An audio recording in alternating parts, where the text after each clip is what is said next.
All right, what's happening, everybody? This is Gino. Let's see here. I have avoided talking about.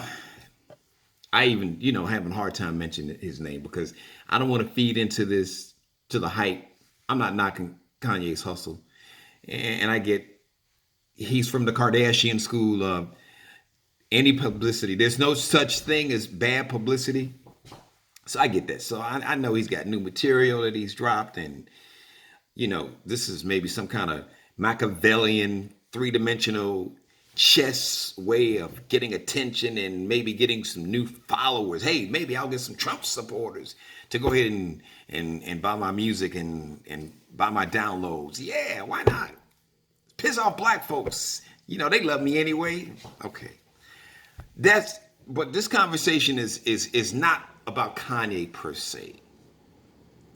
It's about some of the things that have come out of his mouth, some of the things that have come out of other people's mouth about slavery. So you've heard a quote about, slavery, 400 years of slavery was a choice. Okay. All right, let's do some simple math. The first Africans came to this country in around 1619, right? So until 1860, the Emancipation Proclamation. So technically, legally, slavery wasn't even ended until 1865. That's 246 years. Then we had another 100 years of segregation, of Jim Crow laws, where basically segregation, murder, rape, and discrimination was written into law. That's why they're called Jim Crow laws. Lynchings went without any kind of conviction. It wasn't illegal. You had cities and towns that would have lynchings in the town hall. And you'd have thousands of people come out in their Sunday best, even with little children and their pets, like they're going to a picnic or football game. This was legal. All of this was under the umbrella of the Jim Crow laws and segregation, which really didn't end until 1965. You had the Voters' Right. Around that time, you had the Civil Rights Act, the Voting Rights Act, and all that. And here it is in 2018, and even though white supremacy or segregation and racism and bigotry is not written into legislation, not blatantly, it's done more subtly.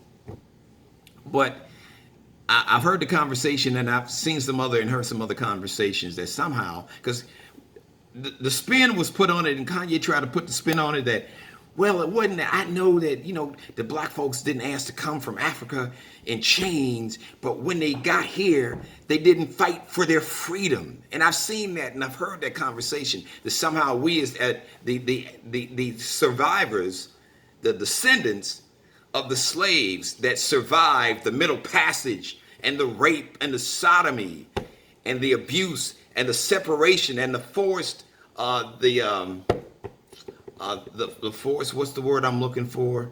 I want to say the forced, you could say cheating, infidelity, where you had slaves, married slaves, and the male slave was forced to mate and have sex to make babies with other female slaves. That was not his wife.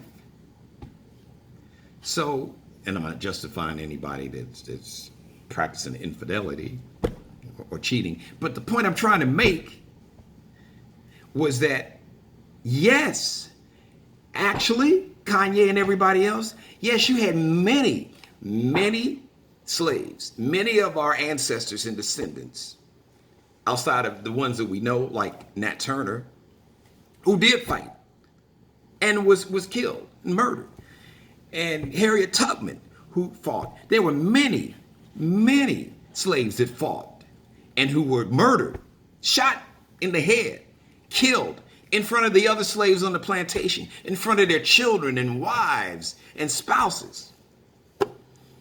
And nothing happened to the slave owners and the overseers. There was no legal repercussion.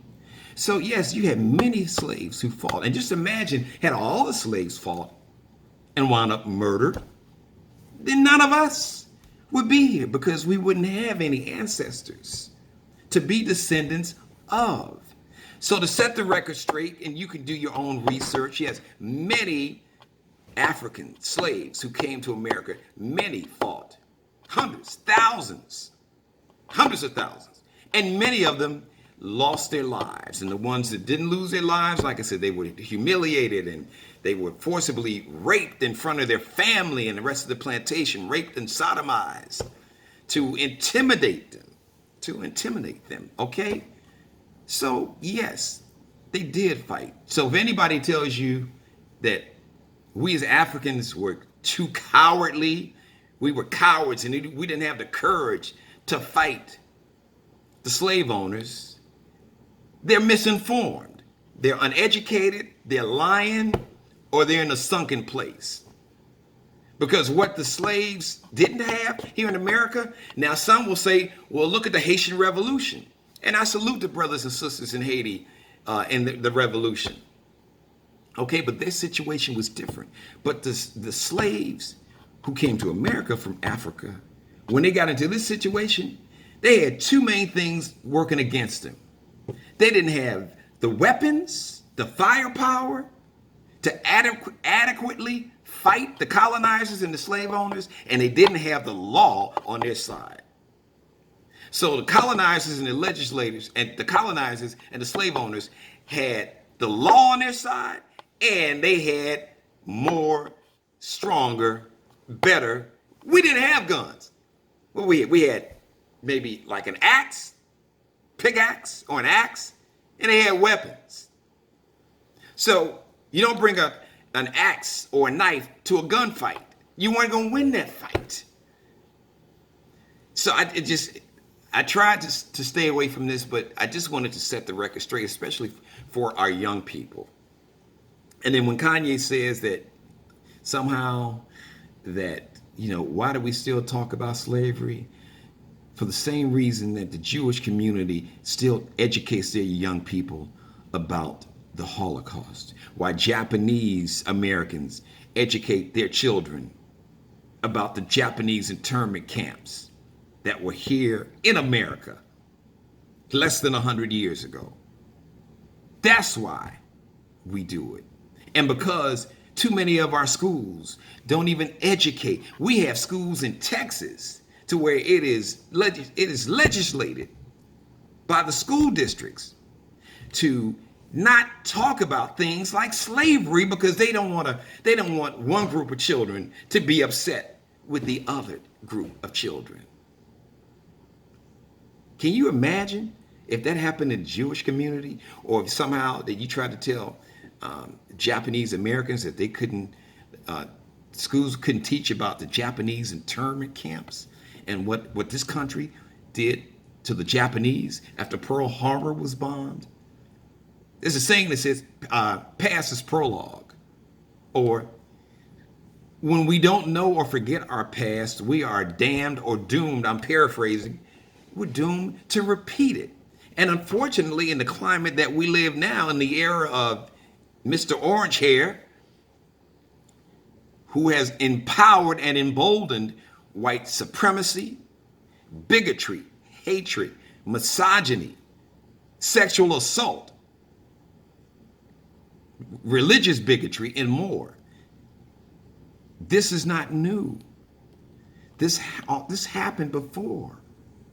That's why it's so important to make sure that we teach all young people, Black, brown, Hispanic, Native American, and white, which is not a race, it's a construct, European Americans, Irish, Italian, Jewish, German. Because the interesting thing is that you had Jewish, Irish, Italian, and Germans who came here as immigrants a little over 100 years ago, around the late 1800s, early 1900s, to escape religious persecution in Ireland, or to or escape famines, or escape totalitarian totalitarianism regimes. You know what I'm talking about, like Miss Mussolini. So the bottom line is this: slavery was not a choice. Okay, it was not a choice. It was not a choice. It is not a choice. It is not a sign. And because all the slaves didn't rebel when they were outgunned, even though you may have more slaves, but they didn't have the weapons to have successful rebellions. They didn't. And they didn't have the law on their side. But somehow they figured out a way to get through that and to get you and I here, to get me here to where I could have a platform to talk to you, and to get Kanye, to put Kanye in a situation to where he could produce records and he could sell sneakers, and that he could do what he did, because had his ancestors basically took his advice, he wouldn't be here. His mom wouldn't be here. His grandmom, his grandfather wouldn't be here. Mine wouldn't either, and yours wouldn't either. So it's important. You know, we are all entitled in this country. Yes, we have a First Amendment right, and we are all entitled to our own opinion, no matter how misinformed, ill-informed, harmful, dangerous as it may be. But we are not entitled to our own facts. Okay? Facts matter. Even though the dude on Pennsylvania Avenue kind of throwing that out the window, but in reality, in the real world, facts matter. All right, I had to get that off my chest. I hope you guys pass this video on and share it with some people. Totalitarian. That word threw me, huh? I'm having fun with that. Totalitarianism. All right, I'm out. Have fun with that. Educate yourself. Share this video. Pass it around. Just keeping it real. Gino Jones. I'm out. The struggle continues. We got to educate not each other, not just as African Americans, but as Americans, period. We have to be honest about it. This nation was founded on forced labor, on slavery, and genocide of a whole nation of people, Native Americans.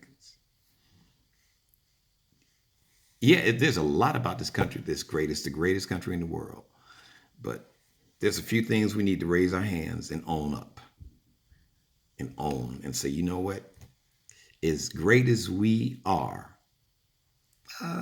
that part of our history was not so great. And we don't want to repeat that. So we want to be an even greater nation.